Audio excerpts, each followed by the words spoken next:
Hello everyone, welcome back. Study ম্যাথমেটিক্সে প্রত্যেকে স্বাগত জানিয়ে ক্লাস 7 থেকে chapter 20 page number 229 video part number আজকে 1 করব। চতুর্ভুজের শ্রেণী বিভাগ এই চ্যাপ্টারটা আজকে আমরা করব। তার আগে আমরা একটুখানি পড়ে নেব। আজ আমি, শান্তনু, রফিক ও শ্রাবণী সবাই মিলে নিজেদের খাতায় নানা ধরনের জ্যামিতিক চিত্র আঁকার চেষ্টা করেছি। আমাদের আঁকার চিত্রগুলির মধ্যে যে চিত্রগুলি বদ্ধ চিত্র হবে, এবার বদ্ধ চিত্র এই যে এগুলো দেখো সব দিক থেকে কিন্তু জয়েনিং করা আছে, যুক্ত আছে, কিন্তু বদ্ধ চিত্র নয় কোনটা, যেমন এটা দেখো এই দিক থেকে লাইন টানা নেই, এই দিকটা ফাঁকা আছে, এই দিকটা লাইন যদি টেনে দিই তাহলে বদ্ধ, এই দিক থেকে যদি লাইন টেনে দিই তাহলে বদ্ধ। সেই কাগজগুলি দাগ বরাবর কেটে পিচবোর্ডে আটকে বিভিন্ন রকমের মডেল তৈরি করে সেগুলি প্রদর্শনীতে দেব। তাহলে শান্তনু আঁকলো এরকম ধরনের একটা ছবি যার 3টি বাহু, এখানে আরেকটা দেখতে পাচ্ছি 1 2 3 4টি বাহু, 1 2 3 4 5টি বাহু, 1 2 3 4 5 6টি বাহু, এরকম সে শান্তনু আঁকলো। শান্তনুর কতগুলি বদ্ধ সামুদ্রিক চিত্র, বদ্ধ বলতে দেখো সব দিক থেকে এটা জয়েন করা আছে, চিত্র এঁকেছে, এদের কি বলে জানার চেষ্টা করব। তো বলছে এদের বহুভুজ বলে, যেগুলো বদ্ধ সেগুলোকে বলবো আমরা বহুভুজ, কিন্তু এই ধরনের ছবিকে আমরা বহুভুজ বলতে পারি না। বলছে এরা বহুভুজ নয় কারণ এরা বদ্ধ নয়, দেখো এই জায়গাটা ফাঁকা, এই জায়গাটা ফাঁকা, এই জায়গাটা যুক্ত করা নেই, পুরোপুরি যুক্ত থাকলে সেটাকে বদ্ধ বলবো। বলছে ত্রিভুজ, চতুর্ভুজ আর পঞ্চভুজ আর ষড়ভুজ ইত্যাদি সবাই বহুভুজ। তাহলে এটা দেখো ত্রিভুজ, এটা চতুর্ভুজ, 1 2 3 4টা বাহু, 5টা বাহু পঞ্চভুজ, 6টা বাহু থাকলে সেটা বলবো ষড়ভুজ। তো এগুলো প্রত্যেককে আমরা কি বলবো, বহুভুজ বলবো। অর্থাৎ সরলরেখাংশ দিয়ে তৈরি যে বদ্ধ সামুদ্রিক চিত্রে তিনটি বা তিনটার বেশি সরলরেখাংশ আছে তাদের আমরা বহুভুজ বলবো। এগুলো প্রত্যেকটাই কিন্তু সরল রেখাংশ, কেন এদের নির্দিষ্ট এই পর্যন্ত গেছি, তারপরে এই পর্যন্ত নির্দিষ্ট, তারপরে এই পর্যন্ত, তারপরে এই, তাহলে সরলরেখাংশ দিয়ে 3 বা 3-এর বেশি যতগুলো সরলরেখাংশ আঁকা যায় তাদের আমরা বহুভুজ বলবো। এরপর বলছে কিন্তু রফিক আঁকলো এরকম একটা, এটা দেখো এই বরাবর এই বরাবর এই বরাবর, এর প্রত্যেকটা বাহু সমান, অর্থাৎ এটা চতুর্ভুজ, বাট এটা হচ্ছে বর্গক্ষেত্র। এটা দেখো এই বরাবর এই বাহুটা যদি সমান হয় 4টা তাহলে এটা হচ্ছে রম্বস, যদি 4টা সমান হয় এটা যদি সমান হয় এটা যদি সমান হয় সেটাকে বলবো সামান্তরিক, এটাকে আমরা কাইট বলবো আর রম্বসও বলতে পারি। তো এগুলো প্রত্যেকটাই চতুর্ভুজ। কিন্তু বলছে রফিকের ছবিগুলির প্রত্যেকটি ড্যাশটি বাহু দ্বারা সীমাবদ্ধ। কটি বাহু? 1 2 3 4, 1 2 3 4, 1 2 3 4, প্রত্যেকটি কিন্তু 4টি বাহু দ্বারা সীমাবদ্ধ সমতলিক চিত্র। অর্থাৎ রফিক নানা ধরনের চতুর্ভুজ এঁকেছে। আমিও রফিকের মতো নানা ধরনের চতুর্ভুজ আঁকার চেষ্টা করি। তাহলে আমি আঁকলাম 1 2 3 4, 4টা মিলে একটি চতুর্ভুজ, 1 2 3 4। তাহলে কিন্তু শ্রাবণী অন্য রকমের বহুভুজ আঁকলো। শ্রাবণী দেখো এরকম এঁকেছে, শ্রাবণী আঁকলো এরকম, তার ছবিটা এখানে বাহুর সংখ্যা যদি গণি 2 3 4, 1 2 3 4 5, এখানে 5টি বাহু, 1 2 3 4 5 6, এটাতে 6টি বাহু। তো যে সরলরেখাংশগুলি দিয়ে বহুভুজটি তৈরি সেই সরলরেখাংশগুলিকে বহুভুজের বাহু বলে। যেমনটা বললাম, দুটি বাহুর ছেদবিন্দুকে বহুভুজের শীর্ষবিন্দু বা কৌণিক বিন্দু বলে। বলেছে দুটি বাহুর ছেদবিন্দু, যেমন এই বাহু আর এই বাহু, দেখো এই বাহু আর এই বাহু, দুটো বাহু ছেদ করলো এখানে, আবার এইভাবে আমরা টানতে পারি, এই বাহুর সাথে এই বাহু ছেদ করলো, আবার এই বাহুর সাথে এই বাহু যখন ছেদ করছে তাহলে এগুলো হচ্ছে ছেদবিন্দু। ছেদবিন্দুকে বহুভুজের শীর্ষবিন্দু বা কৌণিক বিন্দু বলা হয়। এগুলোই হচ্ছে কৌণিক বিন্দু, এর সাথে এটার কোণ কৌণিক, এর সাথে এর এটা কৌণিক। ওকে, আর শীর্ষবিন্দু কিন্তু এগুলো প্রত্যেকটাকে শীর্ষবিন্দু বলবো, আর কৌণিক যখন হবে তখন কিন্তু তার বিপরীত বিন্দুটাকে বলা হয়। যেমন এর কৌণিক এটা, এর কৌণিক এটা। ওকে, এরকম বিন্দুকে বলবো কৌণিক বিন্দু বা শীর্ষবিন্দু। না, কৌণিক বিন্দু বলতে আমরা এটাও বলতে পারি যে শীর্ষবিন্দুকেই কৌণিক বিন্দু বলা হয়, কেন কি এটা একদম দুটো বাহু মিলে যে কোণ উৎপন্ন করেছে সেখানেই তো একটা বিন্দু আছে। যেমন আমরা যে কোনো একটা চতুর্ভুজ যদি অঙ্কন করি, তাহলে দেখো এই দুটো বাহু মিলে কিন্তু একটা কোণ উৎপন্ন করেছে, এই কোণের মধ্যে একটি বিন্দু আছে, এই জন্য কৌণিক বিন্দু। আবার এই দুটো বাহু মিলে একটি কোণ উৎপন্ন করেছে, এখানে একটি বিন্দু আছে, তাহলে সেটাকে আমরা কৌণিক বিন্দু বা শীর্ষবিন্দু বলতে পারি। এভাবেও আমরা সংজ্ঞাটা মনে রাখতে পারি। এরপর পেজ নাম্বার 230, শ্রাবণীর আঁকা বহুভুজগুলি আমাদের আঁকা বহুভুজগুলি থেকে অন্যরকম দেখতে, কেন এদের কি বলা হয়? শ্রাবণীর আঁকা বহুভুজের সব কর্ণগুলি সেই বহুভুজাকৃতি ক্ষেত্রের ভেতর নেই। যেমন এখানে একটা ছবি এঁকেছে, দেখো এর যে কর্ণ হচ্ছে, দেখো এটা যখন যুক্ত করছে তখন কিন্তু এই বহুভুজের একদম বাইরের থেকে কর্ণটা যাচ্ছে, মানে বাইরের দিক থেকে যাচ্ছে, এই জন্য এটাকে বলবো অকুব্জ বহুভুজ। যেমন উদাহরণস্বরূপ এই যে চতুর্ভুজটা আছে, এর কর্ণ যখন আমরা এভাবে যুক্ত করছি সেটা কিন্তু এই বহুভুজের ভেতরেই কর্ণটা যাচ্ছে। এটার সাথে এই বিন্দুটা যখন যুক্ত করব, দেখো কর্ণ কিন্তু ভেতরে, এর সাথে এটা যখন কর্ণ টানবো তাহলে ভেতরে। তাহলে এটার ক্ষেত্রে যে শ্রাবণী যে ছবিটা এঁকেছে, সেই দুটো বিন্দু যদি আমরা যুক্ত করি, বাইরের বিন্দু দুটো, তাহলে দেখো কিন্তু সেটা চতুর্ভুজের বাইরে যাচ্ছে। আবার এটার ক্ষেত্রেও সেম, চতুর্ভুজের ভেতরে যাচ্ছে না। এটার ক্ষেত্রেও সেম, কর্ণটা চতুর্ভুজের বাইরে হচ্ছে। এই যে বাইরে হচ্ছে এটাকেই বলবো অকুব্জ বহুভুজ। এই ধরনের বহুভুজ কুব্জ বহুভুজ নয়, কুব্জ নয়। তাহলে কি হবে? সেটা হবে এদের অকুব্জ বহুভুজ বলে। অকুব্জ বহুভুজের অন্তঃকোণগুলি কেমন হয় দেখি। যে বহুভুজের সব কর্ণগুলি সেই বহুভুজাকৃতি ক্ষেত্রের ভেতর থাকে তাকে কুব্জ বহুভুজ বলে, ভেতরে থাকবে। কুব্জ বহুভুজের অন্তঃকোণগুলি কেমন হয় দেখি। তাহলে দেখো এখানে কুব্জ বহুভুজের অন্তঃকোণ, এই যে একটু আগেই দেখালাম, সেটা কিন্তু বহুভুজের ভেতরেই থাকবে।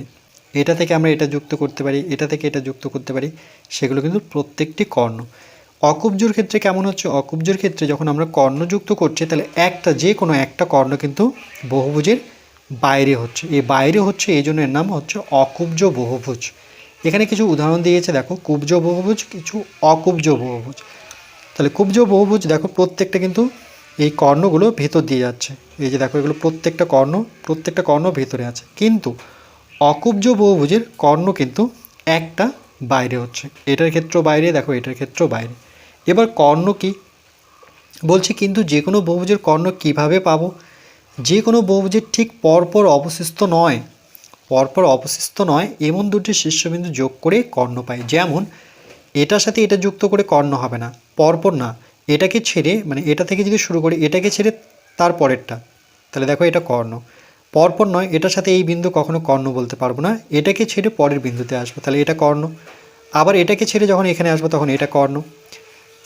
ঠিক একইভাবে দেখো এটার সাথে আমরা এটা কর্ণ বলতে পারি না, তাহলে এই বিন্দুটাকে ছেড়ে পরের বিন্দুটা যখন যুক্ত করব তাহলে কর্ণ। এটার ক্ষেত্রেও সেম, এই বিন্দুটা থেকে এই বিন্দুটাকে কর্ণ বলতে পারবো না, আমরা এই বিন্দুটাকে কর্ণ বলতে পারবো, এই বিন্দুটাকে কর্ণ। পরপর নয়, যে কোনো জায়গায় পরপর নয়, তার বিপরীতে হতে পারে, সেটা একটা কর্ণ। যেমন এর বিপরীতে এটা, তাহলে বিপরীতটাকেই আমরা কর্ণ বলতে পারি। তো চতুর্ভুজের ড্যাশটি কর্ণ, তাহলে একটি চতুর্ভুজে কটি কর্ণ থাকে? তাহলে একটি চতুর্ভুজে কিন্তু দুটি কর্ণ। পঞ্চভুজের কটি কর্ণ? পঞ্চভুজের 5টি কর্ণ। কেমন করে? এই যে দেখি এখানে 1 2 3 4 5 6, এটা তো ষষ্ঠভুজ, এই জন্য 6টি আছে। আমরা পঞ্চভুজ দেখব। প্রথমেই ছিল সেই ছবিটা 1 2 3 4 5, দেখি 5টা কর্ণ পাচ্ছে কিনা। বিপরীত মানে পরপর বাহু যুক্ত করতে পারবো না, এর সাথে এটাকে যুক্ত করব। তাহলে একটা পেলাম, এটার সাথে এটাকে যুক্ত করব। দুটো পেলাম, এটার সাথে এটাকে যুক্ত করব। তিনটে পেলাম, আবার এটার সাথে এটাকে যুক্ত করব। চারটা পেলাম, আবার এর সাথে এটাকে যুক্ত করব। দেখো 5টা পেলাম। তাহলে পঞ্চভুজের 5টি কর্ণ। কিন্তু ত্রিভুজের কোনো কর্ণ নেই, যে কোনো একটা ত্রিভুজ যদি দেখাই, এখানে এটা ধরে নাও একটি ত্রিভুজ যার 3টি বাহু থাকবে। এটা একটা ত্রিভুজ, তাহলে এর কর্ণ কি করে পাবো? কর্ণ পাবো না, কেন কি এখানে একটা বিন্দু, এই বিন্দুর সাথে তো কর্ণ হতে পারে না, আর এর সাথে তো এখানেও হতে পারে না কর্ণ, তাই না? কেন কি পরপর হতে পারে না, এই দিক থেকে এটা পাচ্ছে, এই দিক থেকে এটা পাচ্ছে, তাহলে কর্ণ হতে গেলে আরেকটা শীর্ষবিন্দুর প্রয়োজন। সবসময় মনে রাখবে শীর্ষবিন্দুই হয় কর্ণ, যেমন এর শীর্ষবিন্দু থেকে এই শীর্ষবিন্দু কর্ণ। তাহলে ত্রিভুজের ক্ষেত্রে কিন্তু কোনো কর্ণ আমরা পাচ্ছি না। ত্রিভুজের বাহুর সংখ্যা 3টি, তাহলে কর্ণের সংখ্যা কী হবে? কর্ণের সংখ্যা 0 হবে। কেমন করে? দেখো, বাহু যেহেতু 3টি তাহলে 3 বসাবো, আর নিচে 2 বসাবো।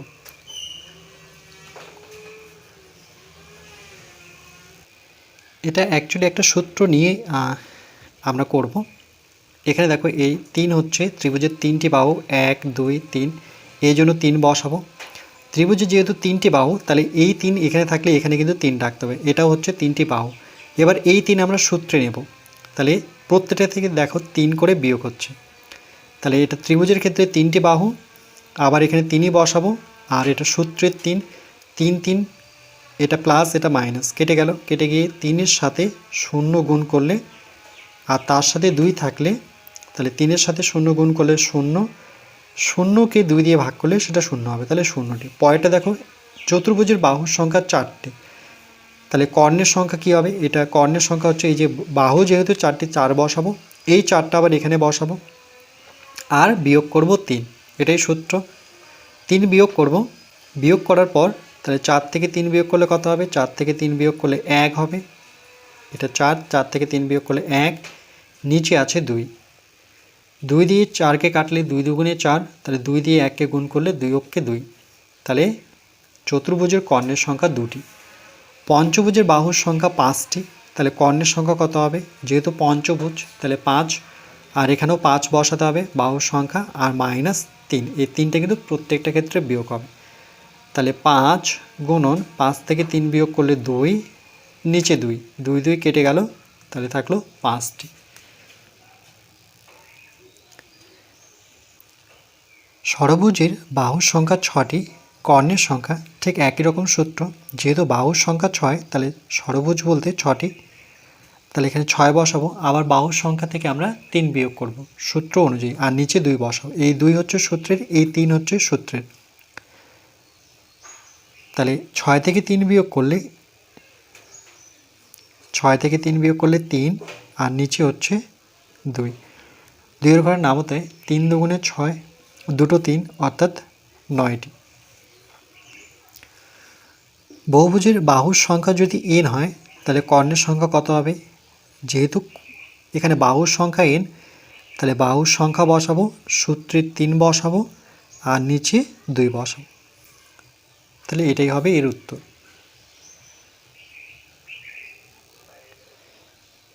এরপর পেজ নাম্বার 231, আজ আমরা আমাদের আঁকা কুব্জ চতুর্ভুজ নিয়ে পরীক্ষা করি।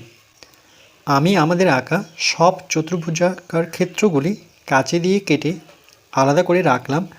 দেখছি চতুর্ভুজের শীর্ষবিন্দু ড্যাশটি, বাহু ড্যাশটি ও কোণ ড্যাশটি। চতুর্ভুজ মানেই হচ্ছে 4টি বাহু, তাহলে 1 2 3 4, তাহলে বাহুর সংখ্যা কটি হবে? এখানে বাহু হবে 4টি, আর যেহেতু চতুর্ভুজ বলেছে, যে কোনো চতুর্ভুজ ধরে নাও, এটা শীর্ষবিন্দু, এটাকে বলবো 1 2 3 4, তাহলে 4টি করে শীর্ষবিন্দু। কোণ কটি? যে কোনো চতুর্ভুজ, এটাও একটি চতুর্ভুজ, এই যে দুটো বাহু মিলে যে শীর্ষবিন্দুতে কোণ উৎপন্ন করে সেটাকেই বলবো আমরা কোণ। যেমন এখানে একটা শীর্ষবিন্দু আছে, কিন্তু এখানে দুটো বাহুও আছে, তাহলে এখানে একটা কোণ, এখানে একটা শীর্ষবিন্দু, যেখানে শীর্ষবিন্দু থাকবে সেখানে একটা করে কোণ পাবো। তাহলে 1 2 3 4, মোট 4টি কোণ যে কোনো চতুর্ভুজ। এটার ক্ষেত্রেও 4টি কোণ, এটার ক্ষেত্রেও 4টি কোণ, এটার ক্ষেত্রেও 4টি কোণ, কিন্তু শর্ত একটাই, সেটা কিন্তু কুব্জোর ক্ষেত্রে। এই জন্য এখানে স্পষ্ট লিখে দিয়েছে যে এই যে কুব্জ চতুর্ভুজ নিয়ে পরীক্ষা করতে। এই চতুর্ভুজাকার ক্ষেত্রগুলির মধ্যে যাদের একজোড়া বিপরীত বাহু পরস্পর সমান্তরাল তাদের একটা পিচবোর্ডে আটকে দিলাম। কিন্তু এই ধরনের চতুর্ভুজগুলিকে কি বলা হয়? যাদের বিপরীত বাহুগুলো সমান্তরাল, পরস্পর সমান্তরাল, এরকম কিন্তু আমাদের এই যে বহুভুজটি আছে এটা দেখতে পাচ্ছি। এই বাহুর সাথে এই বাহু সমান্তরাল, এই বাহুর সাথে এই বাহু সমান্তরাল। এটার ক্ষেত্রে এই দুটো সমান্তরাল নয়, কিন্তু এটার এটা সমান্তরাল। আবার এই চতুর্ভুজের ক্ষেত্রে এই বাহুর সাথে এই বাহু সমান্তরাল, এই বাহুর সাথে এই বাহু সমান্তরাল।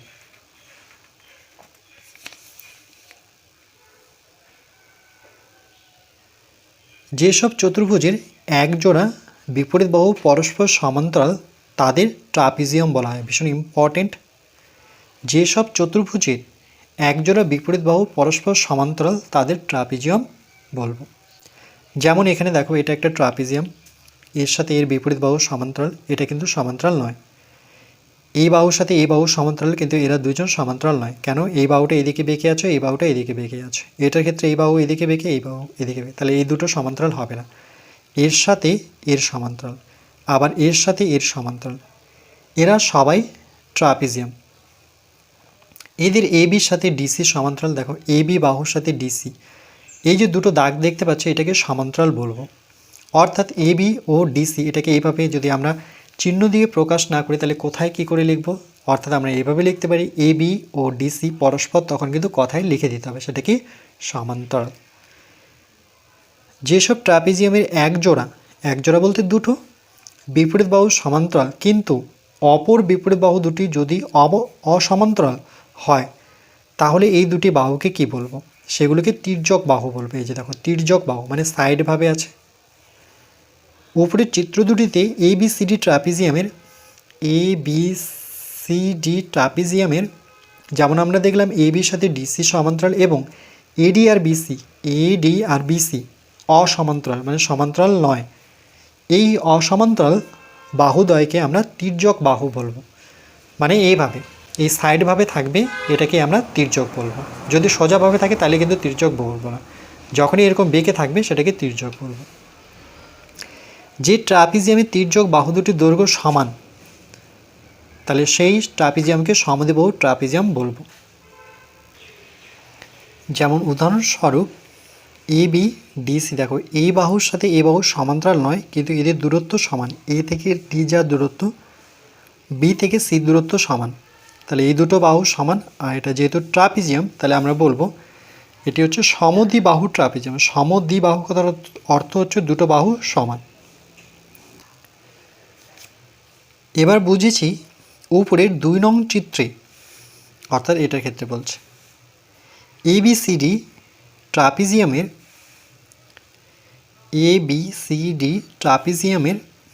এবির সাথে ডিসি হচ্ছে সমান্তরাল, এবি বাহুর সাথে ডিসি বাহু সমান্তরাল এবং এডি ও বিসি বাহু অসমান্তরাল। এডির সাথে বিসি সমান্তরাল নয়। কিন্তু 1 নং চিত্রে, অর্থাৎ এটার ক্ষেত্রে এডি সমান বিসি, একটু আগেই বললাম যে এডি যা দূরত্ব বিসি দূরত্ব সমান, তাহলে এডি সমান বিসি বাহু। তাই এবিসিডি একটি সমদ্বিবাহু ট্রাপিজিয়াম। সমদ্বিবাহু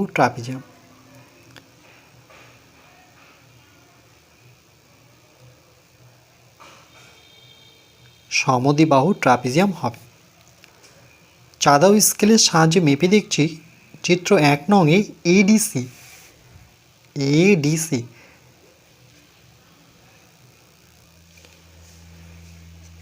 এই কোণটাকে চাঁদার সাহায্যে যদি মেপে দেখি আমরা,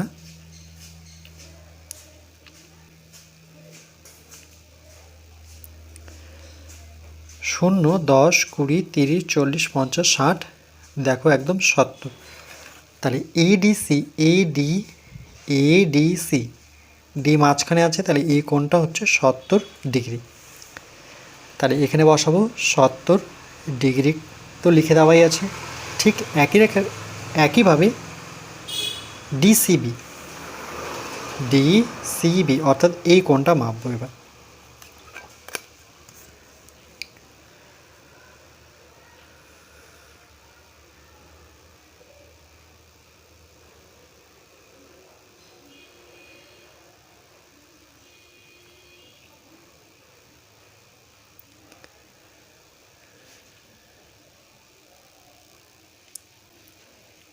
এবার দেখো, যেহেতু এই কোণটা মাপবো, তাহলে এই দিক থেকে গণনা করব গণব এই দিক থেকে 0, 10, 20, 30, 40, 50, 60, 70। তাহলে এই কোণটা হচ্ছে 70 ডিগ্রি। তাহলে এখানে বসাবো ডিসিবি, এটাও আমরা পেলাম 70 ডিগ্রি। এরপর কোণ এবিসি, অর্থাৎ বি কোণটা আমরা চাঁদার সাহায্যে মেপে নেব। এবিসি, তাহলে বি মাঝখানে আছে, চাঁদাটা আমরা ঘুরিয়ে নেব।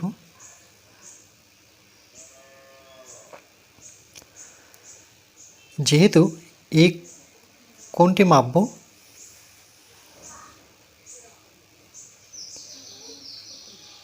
এই জন্য আমরা এই দিক থেকে গণব। 0, 10, 20, 30, 40, 50, 60, 70, 80, 90, 100, 110। তাহলে এই কোণটা পেলাম আমরা 110 ডিগ্রি। তাহলে এখানে বসাবো 110 ডিগ্রি। এরপরে কোণ মাপবো বিএডি, কোণ বিএডি, অর্থাৎ এই কোণটা।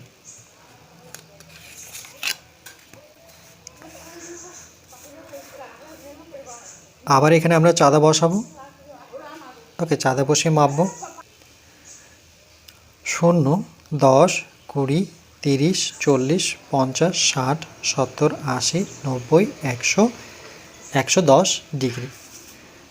তাহলে এই কোণটাও আমরা 110 ডিগ্রি পেলাম।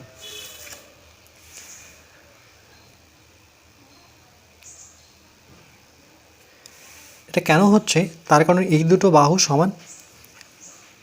যদি বাহু দুটো সমান হয় তাহলে কোণ দুটো সমান হবে। এই জন্য দেখো উপরের কোণ দুটো সমান, বাহু সমান হলে কোণ দুটো সমান হয়। এবার কর্ণ বিডি ড্যাশ সেমি, বিডি অর্থাৎ বি থেকে ডিকে যদি যুক্ত করি তাহলে তার কর্ণ পাব। আমরা যুক্ত না করে যদি স্কেলের সাহায্যে মাপযোগ করি বিডি কর্ণ, তাহলে 2, 2.1, 2.2, 2.3, 2.4, 2.5 কাছাকাছি। তাহলে আমি এখানে লিখব বিডি কর্ণ হচ্ছে 2.5 সেন্টিমিটার। আবার কর্ণ এসি,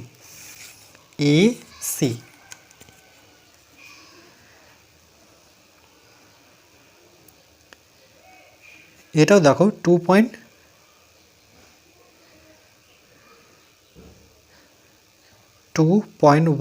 2, 3, 4, 5, 2.6, 2.7, 2.7।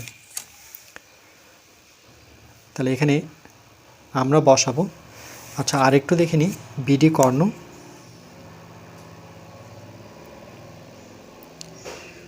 আচ্ছা, 2.5 ধরেছি কিন্তু 2.67, ওকে 2.7, আর এই দিকটাও কিন্তু 2.7, তো আমি 2.5 করেই ধরলাম, 2.5 সেন্টিমিটার। তাহলে বিডি কর্ণ যার দূরত্ব এসি কর্ণ দূরত্ব কিন্তু সমান হলো। এবার এখানে দিয়েছে ত্রিভুজ নয়, কোণ এডিসি, অর্থাৎ ডি কোণটার কথা বোঝাচ্ছে, যেহেতু ডি মাঝখানে আছে, প্লাস কোণ ডিসিবি, অর্থাৎ সি কোণটা বোঝাচ্ছে। তাহলে দুটো কোণের যোগফল এখানে, তাহলে দুটো কোণের যোগফল কত হবে? 70 আর 70 যোগ করলে 714, 140 ডিগ্রি। তাহলে এখানে বসাবো 140 ডিগ্রি।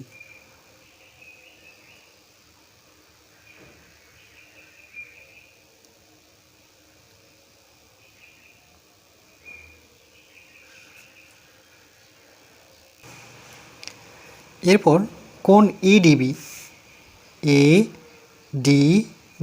আচ্ছা এখানে এডিবি হবে না, এডিসি হবে। তাহলে এখানে একটু কারেক্ট করে নিই, এটা এডিসি।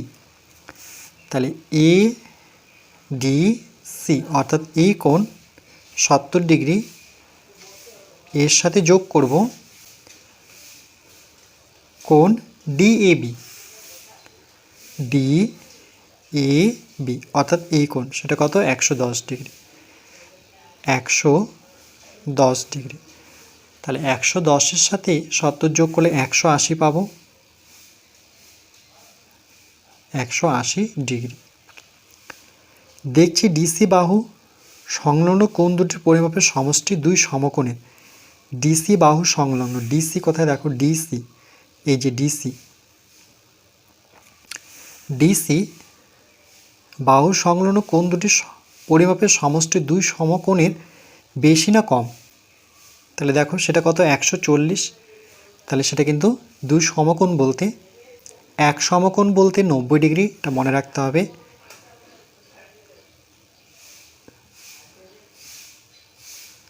এক সমকোণ মানে 90 ডিগ্রি। তাহলে দুই সমকোণ মানে 2 × 90, তাহলে কত হবে, 9 দুগুণে 18, অর্থাৎ 180 ডিগ্রি। তাহলে 180 ডিগ্রির থেকে তো কম 140 ডিগ্রি, তাহলে এখানে বসাবো আমরা কম। এডি বাহু সংলগ্ন কোণ দুটির পরিমাপের সমষ্টি দুই সমকোণের, এডি বাহু সংলগ্ন, এডি কোথায়, এই যে এডি, অর্থাৎ এই দুটো কোণের যোগফল বলছে। এই দুটো কোণের যোগফল কত, 180 ডিগ্রি। কেন, তার কারণ এটা 110, এটা 70, আমরা এখানে হিসেবেও করেছি 180। তো বলেছে এডি বাহু সংলগ্ন কোণ দুটির পরিমাপের সমষ্টি দুই সমকোণের সমান। কেন সমান, তার কারণ দুই সমকোণ মানেই তো 180 ডিগ্রি, দুই সমকোণ মানে 180 ডিগ্রি। আর এর মাপ যোগ করে পেলাম 180 ডিগ্রি, তাহলে 180 180 সমান হয়ে গেল। তাহলে চতুর্ভুজের কোনো বাহু সংলগ্ন দুটি কোণের সমষ্টি দুই সমকোণ হলে অন্য দুটি বিপরীত বাহু পরস্পর সমান্তরাল। দেখো এখানে আরেকটা থিওরেম পেলাম আমরা, যে চতুর্ভুজের কোনো বাহু সংলগ্ন দুটি কোণের সমষ্টি দুই সমকোণ, অর্থাৎ যদি 180 ডিগ্রি হয়, অন্য দুটি বিপরীত বাহু পরস্পর সেক্ষেত্রে কী হবে, সমান্তরাল হবে, অর্থাৎ বাকি দুটো বাহু সমান্তরাল হতেই হবে। এবার দেখলাম ট্রাপিজিয়ামের তির্যক বাহু দুটির দৈর্ঘ্য সমান হলে তাদের যে কোনো সমান্তরাল বাহু সংলগ্ন কোণগুলির পরিমাপও সমান।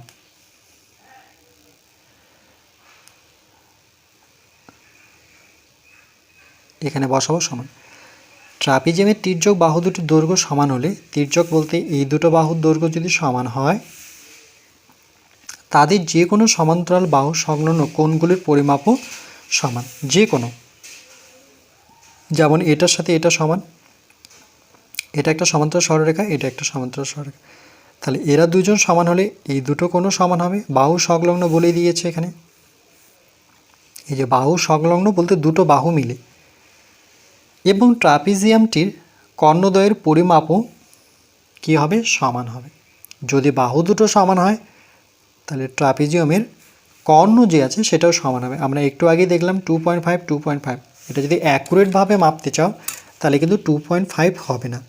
আমি স্কেল এখানে বসাচ্ছি ঠিকই, তো আমি 2.5 নিয়েছি, এখানে 2.5, এটা 2.6 2.7, আর এই দিকটাও কিন্তু 2.7ই হবে। এই যে দেখো 2.5 2.6 2.7। তো আমি একটু আইডিয়া করে 2.5 2.5 নিলাম, তোমরা 2.7ও নিতে পারো, এটাও 2.7। ওকে, তাহলে এখান থেকে আমরা জানলাম যে সমদ্বিবাহু ট্রাপিজিয়ামের কর্ণ দুটো সমান, আর তার সাথে কোণগুলো সমান। কোন কোণগুলো এখানে বলে দিয়েছে, যে কোনো সমান্তরাল বাহু সংলগ্ন কোণগুলির পরিমাপ সমান হবে। সেটা আমরা হাতে কলমে দেখেও নিলাম। যেমন এটার ক্ষেত্রে দেখলাম দুপাশটা 70 ডিগ্রি করে আসছে, আর উপরটায় 110 ডিগ্রি করে আসলো। আবার এই দুটোর যোগফল 180, এই দুটোর যোগফল 180।